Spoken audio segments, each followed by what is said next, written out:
Hi everyone, welcome to Living La Vita Local podcast, a retro gaming podcast for some of your retro gaming needs. My name is Fazz. And I'm Rich. And we are playing Vita games. Have we? That was such a games. And we've been playing Vita games. What an awesome start to an awesome podcast.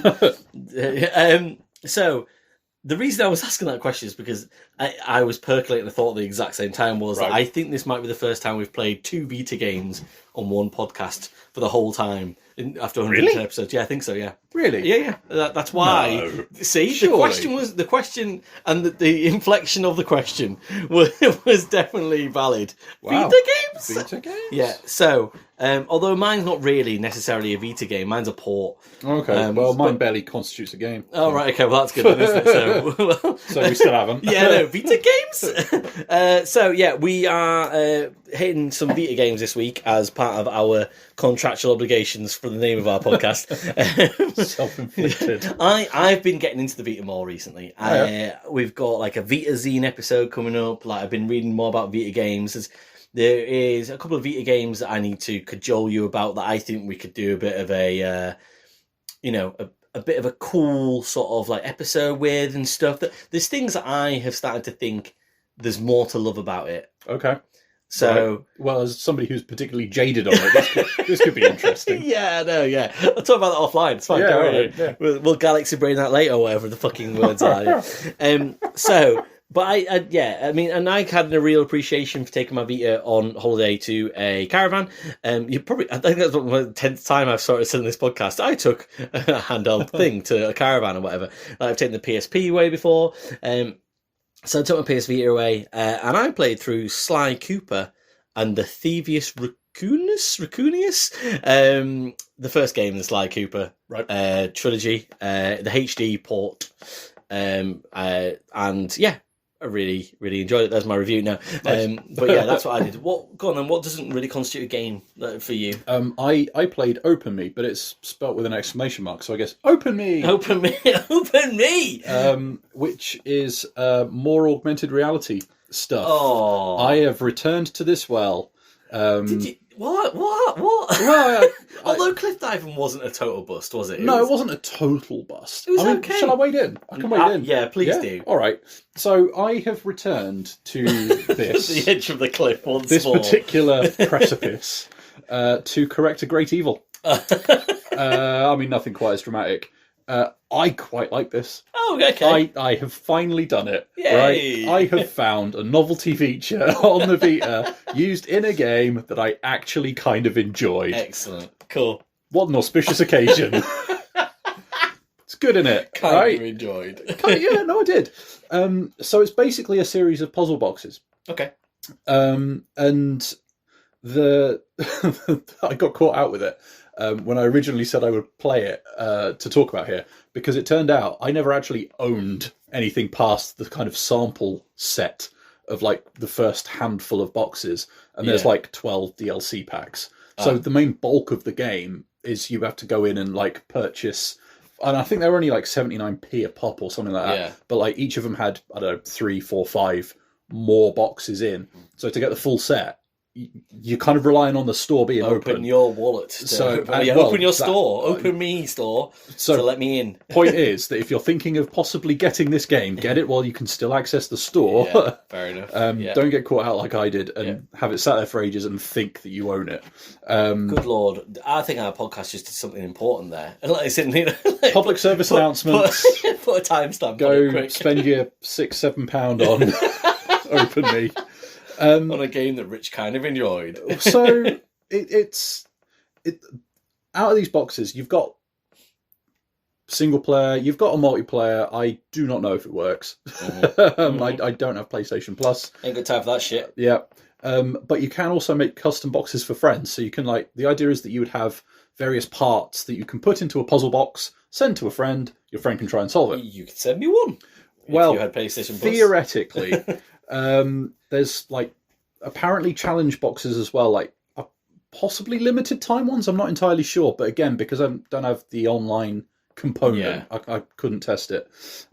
However, for the offline single player boxes you get, you still have a decent mix of kind of challenge levels and kind of things that the boxes do and don't do. Okay. So again, like with cliff diving, you have one of the augmented reality cards. Yeah. You pop it down, you point your Vita at it, and then this kind of box materializes on the screen coming from it. What's kind of cool about this game is that you don't necessarily have to use the card. As long as you've got like a high contrast surface, it'll still register like a card. So instantly, just by doing that, it's made it just that little bit more playable elsewhere. Well, I could play it now. Like, well, yeah, exactly. Yeah. However,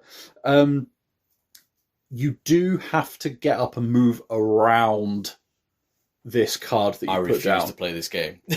So being able to just point it at a high contrast surface and it'll do a thing is kind of cool, but it's not like you can kind of rotate it and it'll rotate. You have to move. So it's not like you can suddenly play this on a train or something like that, you know?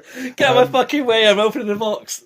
Yeah. So like that kind of isn't a deal breaker, right? Like I could see why in certain situations that might be frustrating. If you were really into it for whatever reason, you won't be. But you know, like it's kind of a shame where they kind of got most of the way towards being able to make it so you could play it, you know, whenever you like a little bit more. Yeah. But then crucially for me, sort of fell flat at that final step where it's like if you just made it so you could rotate the card or whatever it is you're pointing it at, rather than you having to go, that it would instantly make it a bit easier.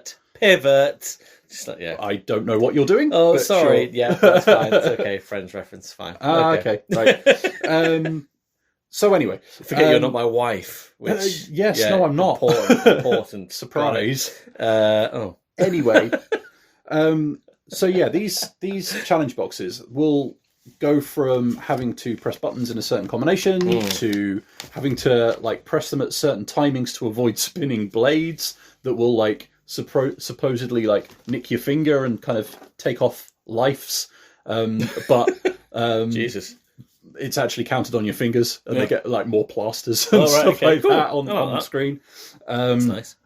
Or some of them aren't so much like challenges in that you've got like these big multi-layered things to go through. Some of them are, you know, you'll do one little panel and then you'll walk around and then you have to do another one and you walk around and do again and all this kind of stuff. Some of them are more like the kind of thing where it gives you something that you just have to puzzle out there and then, right? Okay. And what I mean with that is that there's one example where it looks like the box is completely impossible to open. Yeah. You know, you prod it, nothing responds. You go around it, you prod more things, like nothing responds.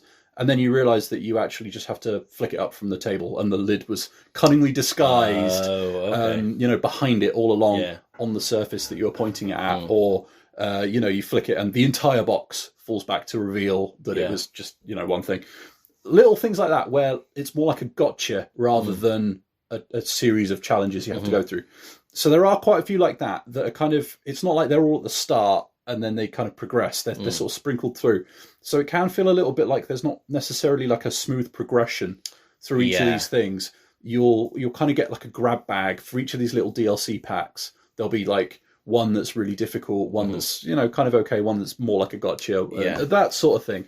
And that's not across the board, but it's just generally what they seemed to go for. It reminded me of Archer McLean's Mercury, where I felt like the similar sort of thing where it wasn't a progression necessarily. They kind of just had, oh, here's some easy levels, here's some hard levels, here's some easy levels, kind of, and you just started like, yeah, and you could just kind of dip in. I don't mind that so much. Yeah, like you could go at them in any order you like and all that kind of stuff. Yeah, well, I mean, it did mean that if I came up against one that I found particularly difficult, I could just go, okay, cool. Well, there's another one that I can go and try that I know I haven't looked at yet. That's fine. Yeah. I'm okay with that for what it's trying to do.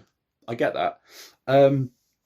What's also kind of endearing about it is that the kind of rewards you get for opening these boxes are not always sensible. Like one time, I nearly took my fingers off trying to get a fried egg. You know, and it's things like that. Granddad. Yeah, but you don't know that that's what you're getting until you open it. So I'm like, oh no, I've damaged 9 of my fingers. I got 1 finger left, and then the box finally opens and it's a fried egg. It's like, oh, that's kind of fun. How many fingers would I damage to get to a fried egg? I mean, like, at least 3. At least 3. But it's worth it for, like, the way it kind of hovers majestically out of the box. And it's like, you have won, and all that. And there's a bit of pomp and ceremony to it, and you're just sort of like, you know what? Fuck you. This is so dumb, but I'm kind of on board. Yeah. And yeah, like that's basically all there is to it. I did find that certainly compared to cliff diving, my Vita seemed to be able to track the card a little bit better with this. So like when I was, moving the Vita in and out to get a closer look at things, or, make it so that the buttons were actually big enough that I could press by getting right up close to it, or moving around it, it seemed to be able to keep track of what was going on better than cliff diving. I don't know how much of that is up to the game or how much of that is up to having slightly better lighting or what, but might be something to factor in. Is this a later release? Sorry, do you know? Well, this was 2013. Okay. Yeah. Whereas cliff diving, was that? I think that was a reasonably early one. Yeah, I think it was. Okay. It could well be that there was just something behind the scenes that seemed to make it go a bit better. I was just wondering, that is and probably some research we should do would be, what is the most up to date augmented reality game on the Vita? Who stuck with it the most? Who hung in there?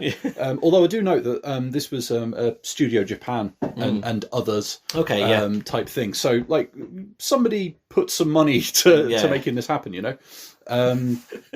Imagine it just landing on Studio Japan's sort of like on their doorstep, and they're like, "You want us to make this?" And it's just sort of like, "We're putting some fried eggs in this motherfucker." But that's the thing. Like it just there was a little hint of a bit of charm, a bit of character, a bit of Loco Roco-esque, bit of Patapon, a little bit of imagination, a little spark, and that was all I needed. Turns out that is what I needed. Yeah. And something like cliff diving just didn't have that. Yeah. Perfectly serviceable, perfectly fine, perfectly fun. Like, I mean, it feels kind of like it would be harsh to give it a 6, but it feels like it would be overkill to give it a 7. Yeah, that sounds about right. I think I'm going to give it a 6 though. Like, we've always said that 5 out of 10 is a recommendation. Yeah, like 5 is fine. Yeah, right. This is better than fine. Yeah, like don't get me wrong, it's not going to set the world on fire. Yeah. I mean, it didn't. But like it's good. Yeah. And if you are into puzzle games and you're into that sort of puzzle box thing, like. It's nowhere near as in depth as what was it on my phone? The Room, and stuff like that. I was going to ask, is it like it's nowhere near it's like not that, as intricate or as atmospheric as anything like that. But if you're looking for a kind of lighter version of something like that on a Vita, I think this could scratch an itch. It sounds like it'd piss me off a hell of a lot less than Professor Layton does. Probably, So actually, therefore, having my hands cut open, trying to get a fucking egg out of a box actually sounds a bit more fun. Than that shit. So there we go. So 6 out of 10 is fine by me. It sounds pretty good. Sits well with my score. I feel like that's where that sits or should be. So okay. Sly Cooper then. Have you played Sly Cooper? I haven't. Oh, no. right. Okay, interesting. So, is he a PlayStation mascot? I think that. He was on PlayStation All Stars, wasn't he? Yes. Now, I think that they think he is. I think that a lot of people think that he could have been, and he's been in enough games to have been, but then he's been dropped on his arse since. So I don't really know. Is that a technical phrase? Yeah, I think so. Yeah, well, he does have a big springy tail. I think it'll be okay. But I mean, they did do a 4th game for Sly, but I think that was like 2014. So it's been a while. Everybody but Astrobot has been getting fucking dropped by PlayStation. And like anybody that isn't like Astrobot's like the only cutesy thing left. Everything else is like, Kratos. Pretty much, yeah. So but Sly on the Vita then. So the original games were 2002, or this game was certainly started off in 2002, PlayStation 2, developed by Sucker Punch. So Infamous they went on to, yeah. and Ghost of Tsushima. So to go on and kind of like, go and do those franchises that are absolutely loved and actually probably killed off Sly Cooper. I was going to say, they're never going to go back to Sly Cooper after that's the problem. Tsushima, are they? But then the thing is, though, like, so then there was, so it was a trilogy for the PS2, and then a company called Sanzaru Games ported it to the PlayStation 3, and then a year later they ported the trilogy to the Vita, and then they took on Sly 4. So I was a bit like, oh, maybe they would have been the company to take it forward. And all of the games, including Sly 4, are like pretty well regarded and well reviewed. So I am kind of a bit like, oh right, okay, a different business. It took them on. Sucker Punch could have gone and done their thing. So I don't know what's happened. But I do know there's a bit of a groundswell for when Sly coming back. So I wouldn't be surprised if it didn't happen, like at some point. But we've got a big anniversary coming up or anything. Yeah, well, I mean, what it would be 25 years in 2 years' time just to crush everybody's souls. No. But then Sanzaru, they've kind of like went not out of business per se, but they're kind of like when I look at what they've been doing. So they did the God of War collection for the Vita, okay, right. Pretty good. Yeah. We've got Kratos again, and then so they did Sly HD. And then they went to Sonic Boom for handheld, sort of for the DS. They did quite a few DS Sonic Boom games, and then they've done Spyro Reignited. Okay, so they're kind of like a porty remastering kind of company. So maybe they just kind of did Sly 4 and went, oh no, that's hard work. Just take someone else's work and fuck it off. Interestingly enough, the Vita is a bit of a funny place for these HD collections. So just before Sly Cooper got ported, Jack and Daxter got ported as a trilogy, and apparently that is trash. I don't know what's wrong with that port, but apparently it's not good. It's in like the whole trilogy is apparently shit. So it just shows you, even with great source material, it can go wrong. So it was nice to see that this was seen to do a pretty good job. I'm going to be honest as well, I'd never played any of the original Sly Coopers on the PS2. I really always wanted to. I just never got round to it. And then I kind of just missed out on it, really. Just sort of like, I was like, oh, I will do it. And then here we are. So I only played Sly 1 this time around, which, from what I can understand from general reviews, isn't necessarily the best Sly, or the Sly that everybody recommends. I think that's Sly 2. But I wanted to see how it started and stuff. And I wanted to see whether or not the base material from the first game would be enough for me to feel inclined to carry on playing these games, especially on the Vita. Very, very easily handheld. I can walk around the bus. I don't have to walk around the fucking table. It's great. I can sit in the caravan and do it. So this particular game then, it follows Sly Cooper. You've got his gang. That you kind of got Bentley, who is a tech nerd turtle, and Murray, who's a bit of an oafish getaway driver hippo.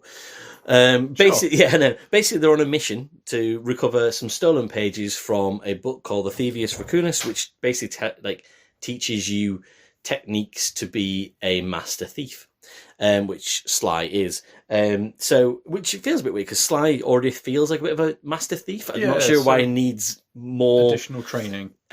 What happened? Like a performance review thing. So basically, the villains of the piece are the Fiendish Five. They murder Sly's dad, which is a bit. It's really quite dark in terms of like the thought process that is in, considering this feels very much like a Pink Panther tongue-in-cheek sort of like Hanna-Barbera sort of like feel of a cartoon, if you will. So to see that the villains are really dastardly, and they've all got like, what's cool about the game is they all get like a little backstory before you get to their sort of like mission world. So each of the villains kind of lives within this world which has levels set within it. So you basically globetrot with Sly and Murray and Bentley in the back of his van, and like you do, festival goers. As you do. Yeah, and then each of these like sort of worlds get a lovely sort of noir title, like a comic book noir title, and you get a backstory of each of the villains in a video, and it's all cel-shaded animation, and it's beautiful, it's wonderful. Nice. And the stories are really cool. It's almost like a bit Kill Bill-ish, which it feels like it might have been a bit of an inspiration, because this was out in 2002. I think Kill Bill was like 2001, and it is like each of the characters kind of get a bit of a sort of that, this is what their previous lives were as a dastardly sort of villain and stuff, and then it comes up, it's like Sly Cooper and it'll tell you what kind of story it is and stuff. It's really cool. So I'd say that the cel-shaded animation as well, it carries on really well through the cutscenes, but also into the game. It flows really well. Like you can't sort of tell the difference, and the porting of it, I think you can tell that it used to be a PlayStation 2 game, but actually looks really good in the Vita as well. Really pleased with that. Everything, I'd say just everything feels a little bit cool. Like, and when you think about it from a point of view that sort of this kind of is meant, it does feel like a bit of a Saturday morning cartoon, as we spoke about in the previous podcast. That is it. But it definitely has swagger about it, more than I thought it would do. And I think I probably appreciated it more as an adult, as a dad, for example, than I probably would have done if I would have been 13 or 14 playing this game. So I'm glad I came to it now. Yeah. The voice acting's pretty good for the most part. Like Sly's voice is he's like, I looked it up. I was so impressed with that. I was like, who's this voice actor? I was like, really great lines and stuff. I can leave Bentley and Murray. Bentley is this, I'm a nerdy turtle. Like, oh, Sly, you shouldn't be doing this. And you're like, oh, fuck, that's grating on me straight away. And Murray is like, oh, hey, Sly. And you're like, you're like, oh, like, so they don't talk too much, which is great. But when they do, they're really fucking annoying. There's also a foxy fox called Carmelita Fox, I believe she's called, who is Interpol effectively. And she's on Sly's tail. And they have a romantic sort of kind of, well, like Sly's always flirting with her and she's just trying to blow your fucking knees off. Like, as in, and the challenge of this game is it's not an easy game, really. And Carmelita, like, is in genuinely, like, her sort of mini boss levels when she's chasing you. She, for how much Sly kind of makes out that she is into him, she really wants him dead. Like, like she just does not care about how like Sly Cooper feels. But again, her voice acting's really good, and the characterization. She's like that strong female lead that actually you kind of think, I kind of want a Carmelita Fox game as well. Like, as in, that'd be really, really good. But yeah, I think that the whole character set and the backstory and everything really helps the game like live. Like, as in, so I haven't even got onto what the gameplay is or what even the game is yet, and I'm already really super interested in it. Gameplay wise, then there is a lot of variation. The main through thread is a 3D platformer, and you are playing as Sly, and you have to make your way across a lot of varied platforming. That is in so, and what I'm trying to get to there is that rather than just thinking of a Mario game where you got to jump, a double jump and things like that, you kind of get lots of different pipes to slide down. You get, basically there's like 4 different types of actions. There's a jump, a double jump, an attack, and then a stealth action. Right. In terms of attack, it's literally, you've got this weird fucking sickle hook thing. That is it. I don't even know where that came from. That is in, but it's quite useful. And you're not really meant to be seen by any of the enemies. You're meant to be stealthy. So it's a proper stealth game in terms of you're meant to stay out of sight. But nothing like Splinter Cell, for example. Yeah. But a lot of the obstacles that you come across, like swinging lights, that if you that you have to time yourself to go past them, and if you get seen by the lights, then you get fried by a laser. I think it's like a one-hit kill, like immediately. So you need to make sure that's not happening. A lot of the enemies have really far reach on their attack as well, so it's not like you can kind of just avoid. As soon as like they see you, you're in trouble, basically. So you do have to work out the timing of how you get around these enemies. And the stealth action button is useful because every so often you'll see these blue sparkly stars that you kind of think, well, like, at the start of the game, like, I wasn't super sure I was going to be into that mechanic, because it's like, oh, this just shows you when you should hold circle. And if you hold circle, then you'll traverse, like, you'll hide behind this surface here and sort of hug against the wall. But as you progress during the game, you realise that as you get more pages from this booklet that's telling you how to be a master thief, actually just gives you another move set to do. Sort of like, right, you balance on this point better. Or actually, towards the end of the game, which I didn't really use very often, is it turns you completely invisible, which which sounds like a real hack, but I barely used it once. I realised it was even there, and it's really late on. So damn self. Yeah, it's just like, it's so weird. But in terms of going back to like that third person action platformer when you're Sly, that's when the game really sings. Like, only only a few times did I find that mechanically it kind of faltered a little bit. I was super shocked to think that this game came back from 2002, and I think if I'd played it then, I'd have been really like wowed by it in terms of its platform abilities. And even now, I was like, wow, this handles really well. Like, isn't little. I know it sounds like a stupid thing, like little quality of life things that even if you make a bad jump sometimes, like Sly will cling onto the edge of a cliff, like for you, and like. I remember platformers at the time, like sort of like, you know, late PlayStation, early 2000s, sort of thinking they would never do that. You just bounce off it and fall down a cliff. Not a given, is it? No. Yeah. So actually to see that in here, and I was like, oh wow, you know, like, I'm going to be honest, I don't know if that is just the ported version or not, but I think it was like a direct sort of crossover. Right. But it was nice to have that either way because the platforming is very, very precise. There are a few times where there was like particular levels where there's like a swamp level. I think it's like 3 sort of worlds in where you're jumping between sliding vines and then hanging vines. And if you kind of jump a little bit too far, it'll almost direct to do the stealth button to the wrong vine. And it's like, I'm not aiming for that, but you're almost dragging me to that next one. And actually that's throwing me out my rhythm and I'm hitting an enemy. And it was almost a couple of times where I was like, oh, fuck, right, okay, I don't want you to swing to that vine. I want you to go to this one. And it was almost like it was the detection of where it wanted you to go was a little bit sort of like, like it wasn't perfect. Yeah. But generally, like the varied obstacles, like for example, even early on, like there's a casino level, I think it is, where the lasers follow you. That is in, so you know, like to have a game think like, you know, like, all right, okay, so I'm moving around and you think, oh, I've got to avoid these lasers, and all of a sudden they start following you across the room. You're like, oh shit, I actually really have to do something here. Like, you know, I can't just stand and think about what I need to do next.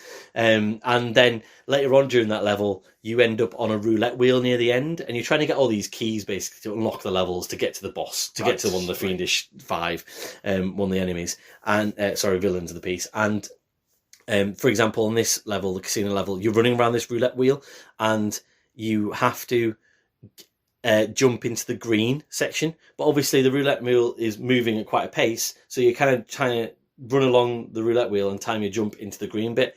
Every time you time your jump to the green bit, a panel comes off, an electrical wire comes, and it's like obviously that becomes an obstacle, so it becomes a little bit harder. So you kind of have that mini boss sort of section without having a boss there. That is almost like, and it's really cool. It's just really original, really clever.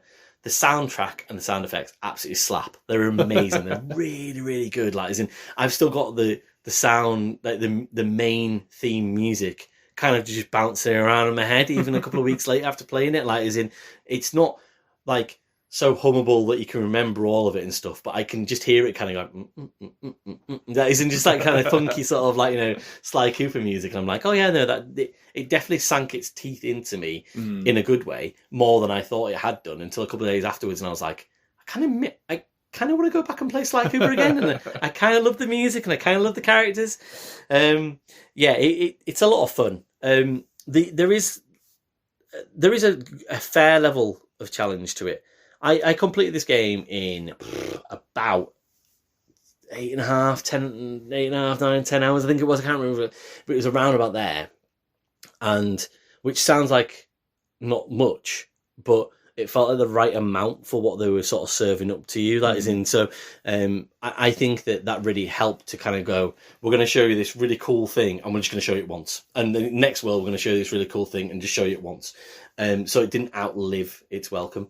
And yeah, it was difficult enough, but obviously not so much that I couldn't get through it in sort of 10 hours.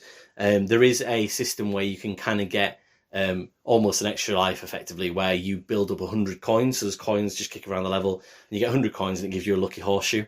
And that lucky horseshoe is effectively just an extra life. That is in sorry, is that like a shield, like an Ooga Booga shield that is in from Crash. And you can get a golden horseshoe, so you can effectively get 2 of them, just like the double Ooga Booga mask. And occasionally, if you are finding a part of a level or a world particularly difficult and you're losing lives, it will recognise that, and it will give you a lucky horseshoe to get past that bit. So it's quite clever. And also, you know, to the point where it'll be like, oh, we'll give you a golden horseshoe because you're shit, Fazz. But that isn't, it will recognise that's happening, which is great. It wants you to progress. Exactly, yeah, which is really, really cool. So that's really nice that actually happens. And there are areas where you might find that happens more often than not. The 3D, third person platforming with Sly, brilliant. There are also other types of levels. There are shmup-esque kind of levels where you're moving through a level where with the left analog stick you're moving a vehicle around, and the right analog stick actually fires your gun, rather than actually thinking you could hold square to fire your weapon. They're really fun. They're quite difficult to kind of like control. You feel like you sort of every so often you feel like you're floating out of control, even when you're holding the analog stick in the right way, and you just feel like, I don't think I pushed that way, but I seem to be going that way, and I think that was just sort of them showing off almost with the way like a dual analog stick, trying to do something a bit different. So I really appreciated that they were doing something. I was like, oh, this is cool. That isn't it? But I just didn't feel like it was really well done. Yeah. There were also different levels where you effectively have to race, and you're not Sly Cooper, you're Murray. So you have to kind of like, put yourself in as you're the getaway driver, but you're in a race. These races felt like they were almost like gated off. Like, as in, so you couldn't win the race until it thought that you'd done the race enough times to win the race. So I would be in these races, and they're very, like, honestly, I must have done it about 20 times, and I was like nowhere near doing it, and I was getting so frustrated. Like, I was like, there's 5 cars in these races, and the first sort of 10 times I wouldn't get past the 4th car. I was like, how can I even possibly, like, and again, it's a dual analog sort of thing, so actually use the analog stick to race the car. So, and the cars handle like the Warthog from Halo, and you're like, fuck, this is difficult. Like, and you just think, and it's not like a level, you can't skip any levels. Every level has to be completed to get enough keys to be able to get through that world. At one point when I first did this race, I was like, oh shit, I'll be able to just leave this and ignore it, because I was like, it was so tough, and I was like, I'll leave that, and I was like, I've got to go back for that key. And yeah, and then all of a sudden, so I couldn't do it. Oh shit, I've done it. Just out of nowhere. And it wasn't as if like I just got better. I was getting a bit closer to like sort of, like being less last. But then it just sort of happened, and it definitely felt like it was behind some sort of gate where it was like, you need to try this so many times, or then we'll let you pass. So it didn't necessarily feel earned? No, not at all. That is in no. Right. That is in. I wouldn't have minded if it did, but it didn't. Yeah. Like, as in, I was struggling hard with those, and then all of a sudden it just let me do it. And it happened with every single. I think there's like 3 races you have to do, and it's the same with that. And then there's also there's a couple of levels called Protect. Well, basically not called it, but they're Protect Murray, and these are like little shooters where you're Sly, and for some reason, fucking Murray's got himself into the world, and he's like, "Oh, I'm running around. I want to go get a key for you, Sly." And you're like, and we all just think this is a good idea between Sly, Bentley, and Murray. It's like, oh yeah, Murray, the oafish hippos, the fucking getaway drivers, suddenly running up the mountain trying to avoid obstacles and enemies, and Sly shooting the enemies. And they're really kind of like, the first ones are fine. When you get to sort of the later ones, they're quite frustrating. And the enemies come out very quickly out of these sort of like behind these houses or behind trees and stuff, or even from behind Murray, and he's kind of making his way up the mountain, and you've got to shoot these enemies. And it's not easy. Like, as in, and again, on the last one, you could get all the way to the top of the level, and it's a 1-hit kill. So as soon as like Murray gets hit, you're all the way back down at the start, and it almost like it was hard. I couldn't do it. Just let me do it. Do you know what I mean? It was almost just a bit weird, like in its difficulty levels with anything that wasn't part of the third-person platform in Sly just had this weird difficulty jump in it, and then all of a sudden it was like, actually, no, you've done it enough times, you've been shit enough, we'll just let you pass. And I didn't get it. To the point where on that last level, at one point, I just fucking shot Murray myself. I was like, fuck you, Murray. Like, I was just there, just shooting my cannon at him, and just like, I don't care if you're dead. Do you know what I mean? Like, but I put the Vita down, came back the next night, it was fine. So it was just an odd aside, I think, where I wasn't super impressed with the difficulty kind of just jumping around like it was on the levels that weren't the main levels. Apart from that, though, I was really quite impressed with this game. I thought there was great level design. I thought the boss levels kind of varied a little bit as well.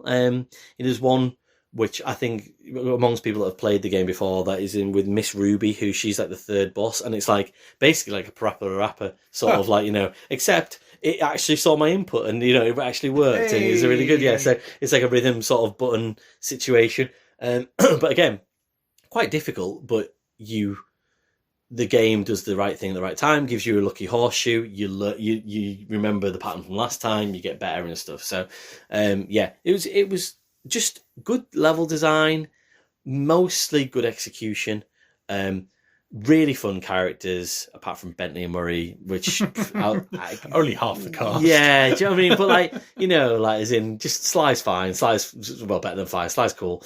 Yeah, I found it the right amount of difficulty for as an adult gamer. That is in, you know, and I think I probably would have bounced off this when I was a bit younger. I don't think I would have kind of got like the same sort of feel and vibe. Whereas now I felt like I was, you know, the right age for Sly Cooper, which seems a bit weird because you think of it as a cartoon sort of, you know, laugh 'em up or whatever and stuff. And actually, no, it's more of a noir sort of like, you know, cool gangster Ocean's 11 kind of thing going on.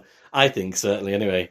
But yeah, it was cool. It just tough in all the right places. Just probably too much, a bit frustrating things for me. The Murray levels, some of the janky sort of platforming in some of the Vine levels and stuff to keep it from the top pantheons of being a great game. But from what I hear, the series gets better from there. It definitely made me want to play more Sly Cooper, which is a positive thing. Yeah, definitely. So yeah, 7 out of 10 for me for the first Sly game, and I will at some point be going back to play 2 certainly because I've heard really good things about it. So, you know, I think that it's also probably made me think about playing more of these HD ports on the Vita now, and inspired me certainly to probably go and play the God of War one. I think at some point. Just because I think that whilst I've heard the Jack and Daxter isn't very good, to see that this could be done as well as it was, and hopefully more in the pipeline to be even better, you know, I feel like the Vita is a perfect sort of place for this kind of thing. That is in, you know, to be playing. I completed that in a week away on holiday and felt good about myself and good about gaming. Do you know what I mean? Realizing from that. So yeah, it's really cool. Nice. Cool. Okay, guys. Right. Well, thanks for listening, and we will see you again soon. Cheers.